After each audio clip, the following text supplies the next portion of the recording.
கிறிஸ்துவுக்குள் பிரியமானவர்களே, இந்த நாளுக்கான மாலை நேரம் அண்ணா மார்க் எழுதின சுவிசேஷம் 1வது அதிகாரம் 30வது வசனம். மார்க் 1:30. மார்க் 1:30. அங்கே சீமோனுடைய மாமி ஜுரமாய் கிடந்தால் உடனே அவர்கள் அவளை குறித்து அவருக்கு சொன்னார்கள். சீமோனுடைய மாமின்னு சொன்னா அப்ப சீமோனுடைய மனைவியோட அம்மா. அப்ப நீங்க யோசிச்சு பாருங்க, அப்ப பேதுரு என்ன, சீமோன் பேதுருக்கு கல்யாணம் ஆயிடுச்சு. ஆமா, அப்பதானே நம்ம இது பண்ண முடியும். நீங்க 1 கொரிந்தியர் 9வது அதிகாரம் 5வது வசனத்துல அப்போஸ்தலனாகிய பவுல் எழுதும்போது நமக்கு தெரியுது பேதுரு திருமணமானவர் மனைவியை கூட்டு வந்தாருன்னு நல்லா தெரியுது. அப்ப என்னன்னா, ஊழியன் வரும்போது அது என்ன பண்ணக்கூடாதுன்னா, குடும்பத்துடைய கடமையை விட்டுவிடக்கூடாது.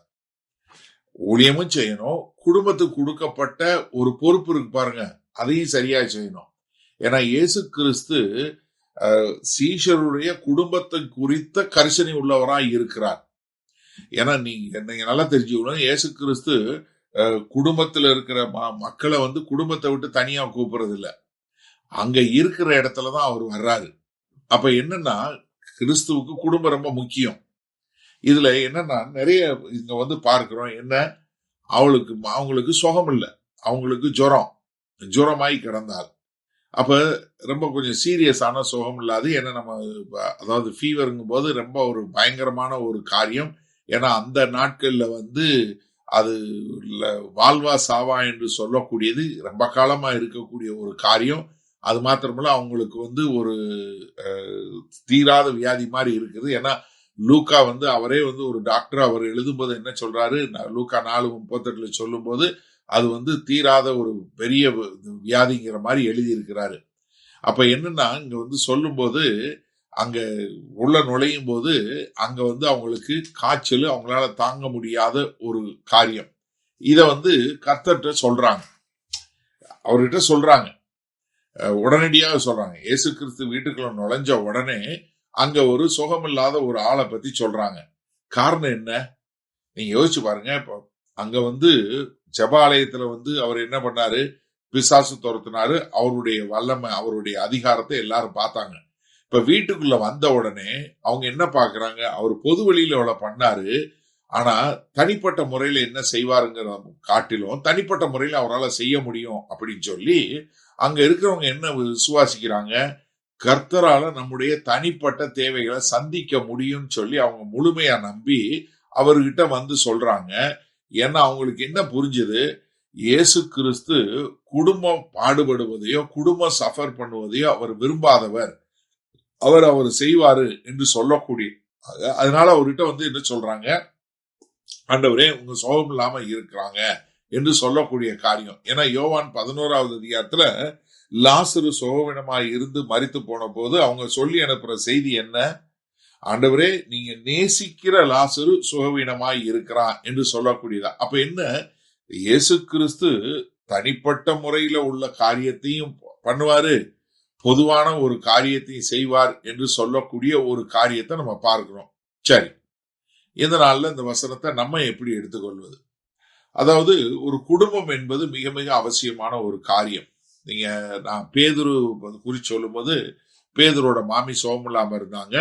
பேதுருவோட மனைவி பேதுருவோட அவங்க பிரயாணப்பட்டு ஊழியம் பார்த்தாங்கிறது நம்ம பார்க்க முடிகிறது. ஏன்னா 1 கொரிந்தியர் 9வது அதிகாரத்துல அப்போஸ்தலனாகிய பவுல் எழுதும் போது, நானும் என்னுடைய மனைவியை, கல்யாணமானவங்க மனைவியை கொண்டு வருவது போல எங்களுக்கு அதிகாரம் இல்லையா என்று சொல்லக்கூடிய ஒரு காரியத்தை எழுதும் போது அவங்க கூட சேர்ந்து டிராவல் பண்ணி ஊழியம் பார்த்தாங்க அப்படிங்கறத நம்மளால பார்க்க முடியுது. அப்ப என்னன்னா, குடும்பம் ரொம்ப ஒரு அவசியமான ஒன்று. கர்த்தர் திருமணமானவங்களை நீங்க மனைவியை விட்டுட்டு வான்னு என்னைக்கு சொன்னதே கிடையாது. நீங்க தயவுசெய்து நன்றாக புரிஞ்சு கொள்ளுங்க, ஒரு குடும்பமா சேர்ந்து ஊழியம் செய்வது என்பது கர்த்தருக்கு ஒரு பிரியமான காரியம். நாங்க எங்களுடைய சபைகள்ல மூப்பர்களை உருவாக்கும் போது நாங்கள் கணவன் மனைவியா தான் எடுக்கிறோம். எந்த ஒரு லீடர்ஷிப் எடுத்தாலும் கணவன் மனைவியா தான் எடுக்கிறோம். காரணம் என்ன, குடும்பம் ரொம்ப முக்கியம். ஏன்னா கணவனுக்கு இருக்க பொறுப்புக்கு மனைவி ஒருத்தவங்க மாதிரி யாரு உண்மையாக ஜெபிக்கக்கூடியவங்க யார் இருக்க முடியும்? கணவனை வெளியே போகும்போது கணவனை அனுப்பிச்சு வச்சுட்டு பிள்ளைகளை பார்க்கணும், வீட்டை பார்க்கணும்னா எப்படி பார்க்க முடியும்? யோசிச்சு பாருங்க. அப்ப அவங்களுக்கும் அதுல ஒரு பங்கு இருக்கணும் இல்லையா? அப்ப அந்த குடும்பத்தினுடைய தேவைகளை கர்த்தர் சந்திப்பார். அப்ப நீங்க என்ன நினைங்க, கர்த்தருக்கு குடும்பம் முக்கியம், அதனால உங்களுடைய குடும்ப தேவைகளை கர்த்தர்கிட்ட கொண்டு வாங்க, அவரு அதை உடனடியா நிவர்த்தி செய்வார். அதுல எந்த விதமான சந்தேகம் கிடையாது. ஏன்னா கர்த்தருடைய திட்டம் குடும்பம். நானும் என் வீட்டாருமோ கர்த்தரையே சேவிப்போம் என்று சொன்ன வார்த்தையின்படி வாழணும்னா நம்ம குடும்பத்தை குறிச்ச அவருக்கு கரிசனை உண்டு. அதனால நாம் அவரிடம் வருவதற்கு ஒரு சின்ன தயக்கம் கூட வேண்டாம். வல்ல பிதாவே, இந்த அருமையான நல்ல நாளுக்காய் நன்றி. இதோ நீங்க குடும்பத்தை பிரிக்கிறவங்க இல்ல, குடும்பத்தோடு உபயோகப்படுத்துறவங்க. அதனால இந்த செய்தியை கேட்டுக்கொண்டு இருக்கிற எனக்கு அருமையான சகோதர சகோதரி யாராவது ஆண்டவரே தங்களுடைய குடும்ப பொறுப்பை விட்டு ஊழியம் என்று இருக்கிறவங்களா இருந்தா அதை சரியான முறையில் சமநிலையில பயன்படுத்த எங்கள் தேவன் கிருபை பாராட்ட வேண்டுமாய் இயேசு கிறிஸ்துவின் மூலம் ஜெபிக்கிறோம் வல்ல பிதாவே, ஆமேன். கர்த்தர் உங்களை ஆசீர்வதிப்பாராக. நாம் நாளை காலை தினசரி தியானத்துல சந்திப்போம். Good night.